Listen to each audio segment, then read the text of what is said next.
It's unanimous. The North Dakota High Court upholds the people's term limits. Hi, I'm Philip Lamel. Welcome to No Uncertain Terms, the official podcast of the term limits movement. This is episode 287, published on June 29th, 2026. Your sanctuary from partisan politics. Is there a World Cup of corruption? It certainly seems like politicians the world over are in some kind of perverse competition to see who can be the most arrogant, the most brazen, the most unconstrained by law and decency. Well, fortunately, in North Dakota last Thursday, the state Supreme Court raised a red card and put a stop on an illegal scheme attempting to repeal voter-approved 8-year term limits in that state. First, some background. In 2022, term limit supporters collected signatures to put 8-year term limits on the ballot. In November of that year, the voters responded with a resounding yes vote on congressional measure number 1. Well aware that politicians will go to nearly any length to repeal or weaken term limits, the measure included language to protect against the legislature's obvious conflict of interest. They included this language, quote, "Notwithstanding the Legislative Assembly's authority to propose amendments to this Constitution under Article 4, Section 16 thereof, the Legislative Assembly shall not have authority to propose an amendment to this Constitution to alter or repeal the term limitations established in Section 1 of this article. The authority to propose an amendment to this Constitution to alter or repeal the term limitations established in Section 1 of this article is reserved to the initiative petition of the people under Article 3 of this Constitution." This is from Article 15, Section 4 of the North Dakota Constitution.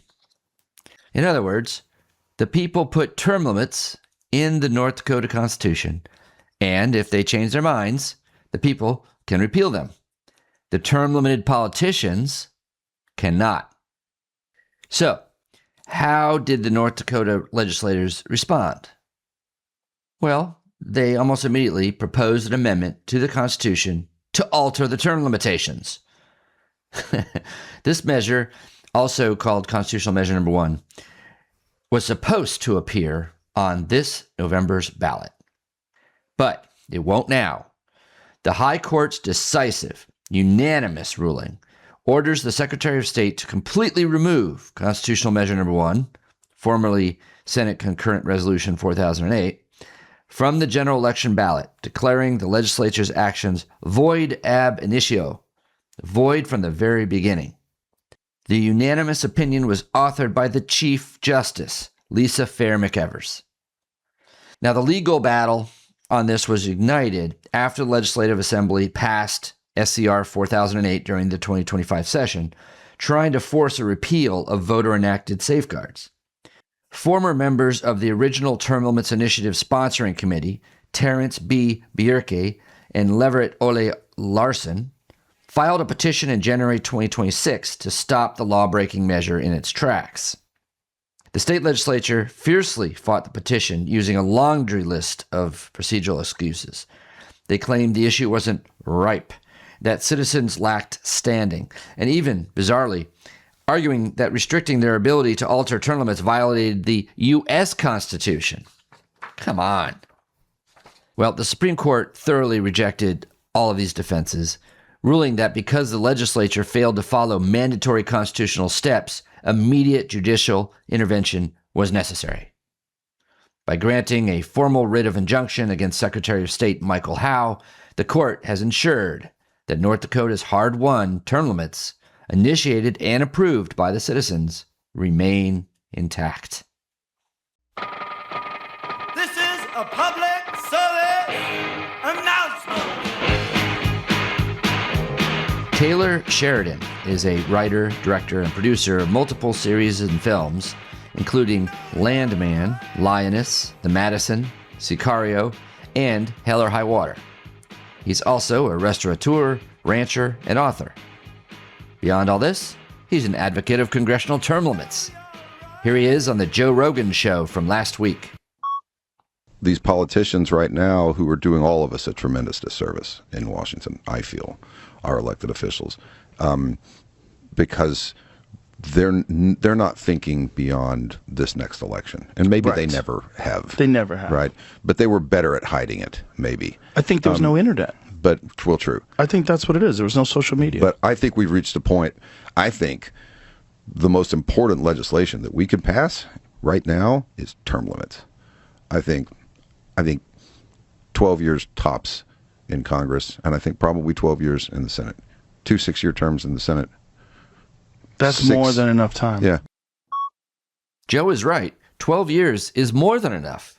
In fact, the actual Congressional Term Limits Amendment bill, sponsored by 135 members of Congress so far, would impose a 12-year limit on the Senate, but only a 6-year limit on the U.S. House. Next, a great new poll. Yeah, I know. Polling on term limits is sort of boring. No matter where pollsters go or who they ask, they get the same answer. People want term limits. But here's an interesting wrinkle to the old polling story. Scott Rasmussen of RMG Research recently asked registered voters if, given the opportunity, they would vote to fire the entire Congress immediately. And the answer was unequivocally, hell yes. 68% of voters, weighted by geography, gender, age, race, and education to reasonably reflect the nation's voters, answered yes. Only 13% said they would keep the current Congress, and 19% were unsure. But Rasmussen didn't stop there. This is even better.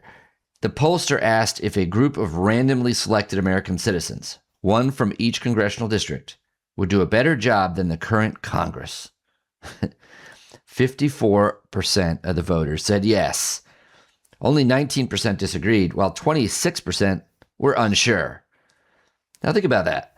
More than half of the country believes that pulling names out of a hat would yield a better, more effective legislative body than the experienced and well-funded incumbents currently running the country.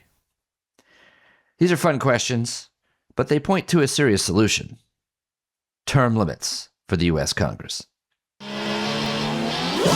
Next, an update on term limits scofflaw and all-around crook, the former U.S. Representative Sheila Cherfilus-McCormick of South Florida.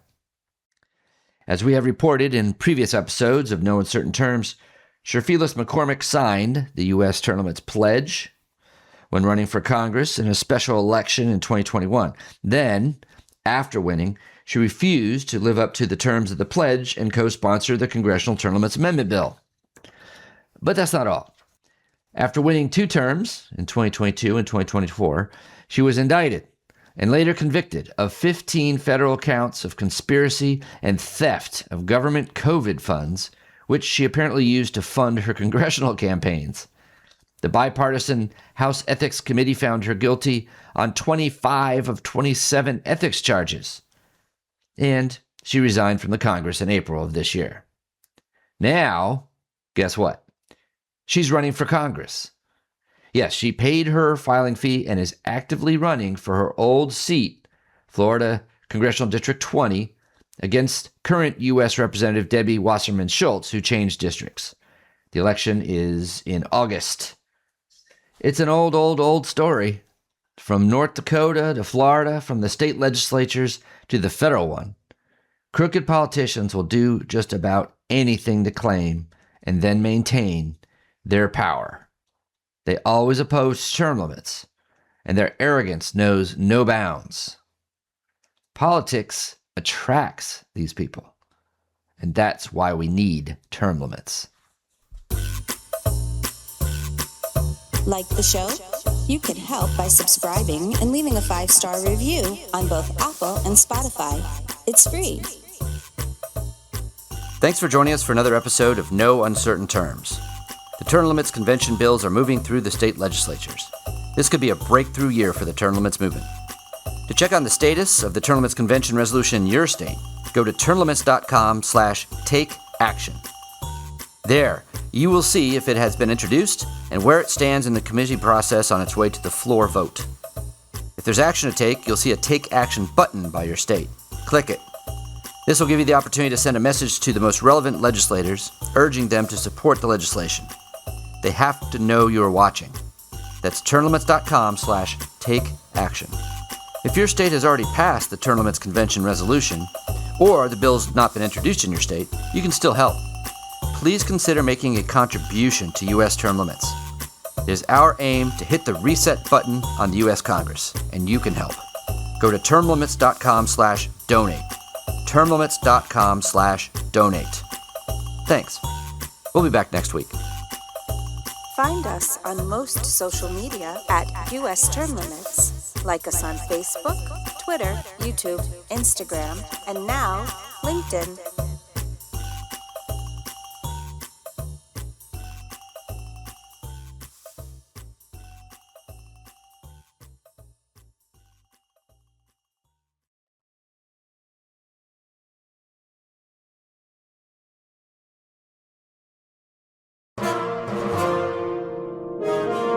USTL.